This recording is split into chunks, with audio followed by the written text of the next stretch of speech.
నేడు జయశంకర్ భూపాలపల్లి జిల్లాలో సీఎం రేవంత్ రెడ్డి పర్యటించనున్నారు. మధ్యాహ్నం 3 గంటలకు కాళేశ్వరంలోని ముక్తేశ్వర స్వామిని దర్శించుకోనున్నారు. అనంతరం కాళేశ్వర ఆలయ అభివృద్ధి పనులకు సీఎం రేవంత్ రెడ్డి భూమి పూజ చేయనున్నారు. సాయంత్రం 4 గంటల 20 నిమిషాలకు మేడిగడ్డ బ్యారేజీని సీఎం రేవంత్ రెడ్డి మంత్రులు సందర్శించనున్నారు. అనంతరం ఇరిగేషన్ అధికారులతో సమీక్షించనున్నారు.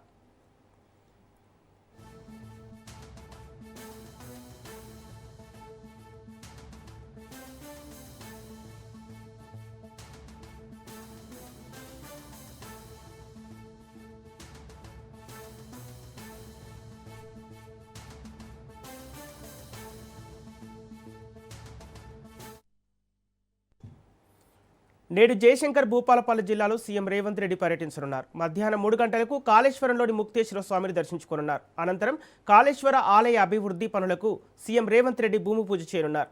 సాయంత్రం 4 గంటల 20 నిమిషాలకు మేడిగడ్డ బ్యారేజ్ను సీఎం రేవంత్ మంత్రులు సందర్శించనున్నారు. ఇక ఇదే అంశానికి సంబంధించి పూర్తి డీటెయిల్స్ మా ప్రతినిధి సునీల్ అందిస్తారు. సునీల్, సీఎం రేవంత్ రెడ్డి జయశంకర్ భూపాలపల్లి జిల్లా పర్యటనకు సంబంధించిన అప్డేట్స్ ఏంటి?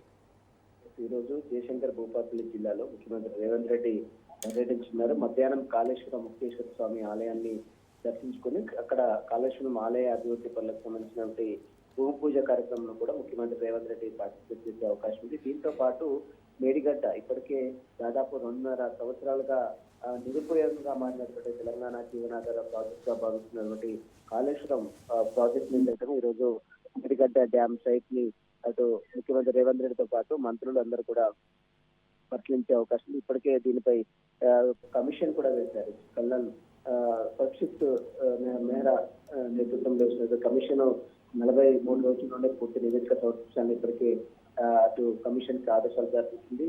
National dam safety authority commission తో ఇప్పటికే సీఎం రేవంత్ రెడ్డి దీనిలో భేటీ కావడం జరిగింది. కాళేశ్వరం ప్రాజెక్టు ఈ వర్షాకాలం లోపు పనులన్నీ కూడా కుంగిపోయినటువంటి పిల్లర్స్ మొత్తం కూడా పూర్తిగా పనులు పునరుద్ధరించే విధంగా అధికారులు చర్యలు తీసుకోవాలని కూడా ఇప్పటికీ ముఖ్యమంత్రి రేవంత్ రెడ్డి ఆదేశాలు జారీ చేసిన నేపథ్యంలో వాటికి సంబంధించిన పనులు ఇప్పటికే వేగవంతమయ్యాయి. వాటికి సంబంధించినటువంటి పనులను కూడా ఈ రోజు ముఖ్యమంత్రి రేవంత్ రెడ్డి వెళ్ళి ప్రత్యక్షంగా వెళ్ళి అక్కడ పనులను కూడా పరిశీలించే అవకాశం. అక్కడ నుంచి ఇరిగేషన్ అధికారులతో సమీక్ష కూడా నిర్వహిస్తారు. అక్కడ నుంచి నేరుగా కాటూర మండలం అదేవిధంగా నర్సరపల్లి ఏర్పాటు చేసినటువంటి భారీ బహిరంగ సభ ముఖ్యమంత్రి రేవంత్ రెడ్డి హాజరవుతారు. బహిరంగ సభ వేదికగా రైతు భరోసా 2వ విడత నిధుల వేదన కూడా ఈ రోజు రాష్ట్ర వ్యాప్తంగా కూడా ముఖ్యమంత్రి అక్కడి నుంచి చేరినట్టు కూడా సమాచారం తెలుస్తుంది. దీంతో ఈ రోజు కాళేశ్వరం సంబంధించినటువంటి ఇష్యూ తో పాటు అదేవిధంగా జయశంకర్ భూపాలపల్లి జిల్లాలో జరుగుతున్నటువంటి ముక్తేశ్వర ఆలయం రెండింటితో పాటు భారీ బహిరంగ సభ అటు కాటారంలో ఏర్పాటు చేసినటువంటి భారీ బహిరంగ సభ కూడా